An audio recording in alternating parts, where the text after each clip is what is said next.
Hi there, Brian McAboy here with Inside Out Trading. Today we're going to look at the question, are stops just a waste of time? And we're also going to look at a couple other things like how so many traders are misusing their stops. And we're going to answer one question that I get on a regular basis about stops. Got a few different things for you in this video. So stick around. It's just a short video. It's only 5-10 minutes long, but we're going to cover some pretty important matters. And stops really are a big deal. The first question, because I get this asked or I get this brought up every now and then, people will send me an email saying, "Hey, bro, our stop's kind of a waste of time because they're getting hit and taking me out of trades that that are going the direction that I think, or I'm questioning whether or not I should even be using them because there are a lot of traders out there that say I don't use stops. They're just the liquidity grabs. The real pros are going to be screwing you over with, and that kind of stuff." So let's take a quick look. Are stops a waste of time? Absolutely not. I mean, if you think about it, the stops are there to really save us from our ego as much as anything. What? Yeah, ego, because we want to be right. And if we've got a good strategy, it's based on a good premise, and we have a decent process that we've built on it, a system, it's going to be right a majority of the time, hopefully, but not all the time. No strategy is right 100% of the time. We have to allow for those times when we're wrong. What we thought at the beginning of the trade just isn't working out.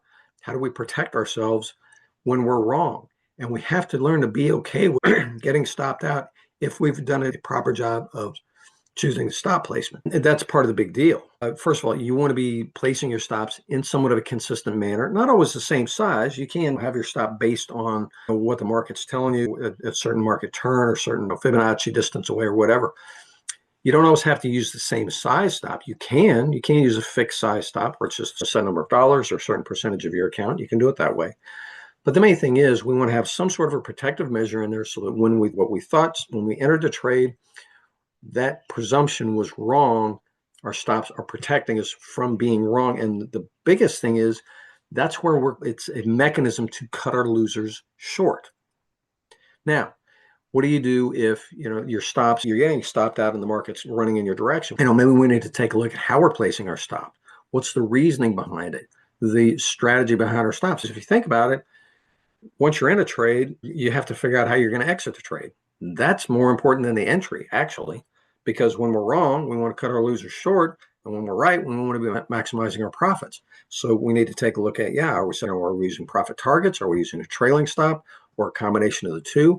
We want to make sure that, what we have in our strategy and our system is actually maximizing what we're trying to get out of the trades, what we're trying to accomplish. So again, with the stops, you do want to use them. I know there are people that say don't use them.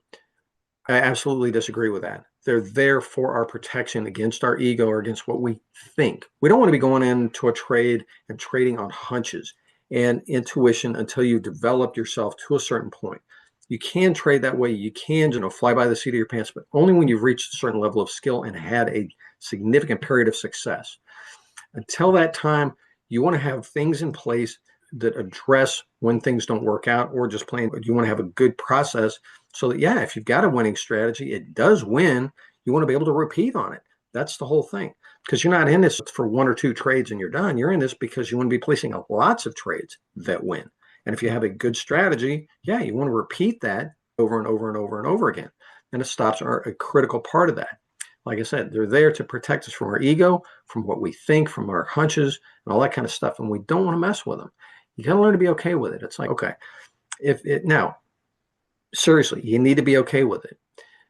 And if it's not working the way it's supposed to, don't just mess with it. Don't be pulling them or blaming the markets or anything else. Fix the problem, and that is your system, your process. If you'd like some help with this, process and processes are my area of expertise. I'm a certified quality engineer. So establishing good systems and processes is something that I do have a good amount of expertise on, and I can help you build a really good, highly repeatable, highly predictable process. That's one of the main things as traders that we want. We want to have predictability. There's uncertainty to what might happen in the markets, but there are these little windows of predictability where we can say, hey, I've recognized this. I've seen it before lots of times. I can now expect, I know what to expect. But you got to have the process in place so that you can be repeatable in what you do and how you execute your strategy, because it really is all in the execution. And again, part of the execution is having a good process, and having the process thought through very well so that, yes, you can be making the decisions for your trades, making good decisions, and doing so, executing that strategy in a consistent manner so that you get those predictable, consistent results.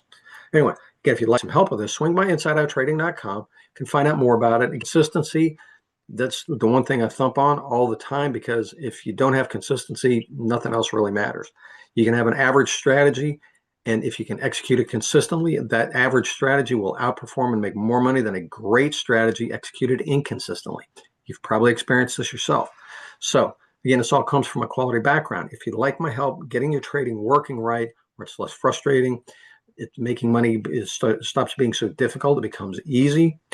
Yes, trading can be easy. It really should be. It should be no more difficult than your regular day job. If you're finding trading is hard and it's just, you're having a hard time making money, you're having a hard time doing what you're supposed to do, all that kind of stuff. If it's harder than you'd like for it to be, swing by InsideOutTrading.com. You can book a call with me. We'll talk about what's going on with your situation, what you're running into, how to get past it and on to good trading. Also have some free resources there if you'd like. So don't just accept subpar results from your trading. You have every reason to expect to be successful with it in a reasonable period of time. If you've been at it for more than 6 months and you're still struggling, it's taking too long. It shouldn't take that long. Seriously. Don't believe me? Let's have a conversation. I'll prove it to you. Swing by InsideOutTrading.com, book a call with me. Let's talk. Anyway, hope this has been helpful. If it has, give me a like down below, subscribe to the channel, share this with your friends, and give me a comment if you'd like videos on anything else that you like to, that you would like to learn, questions you have about how to become a successful trader, how to make this a whole lot easier than it is right now, and for real in a real world, not just hype, not just another clever strategy, but actually making trading any strategy you want, making it easier. Swing by InsideOutTrading.com. Anyway, hope it's been helpful. Talk to you soon. Cheers.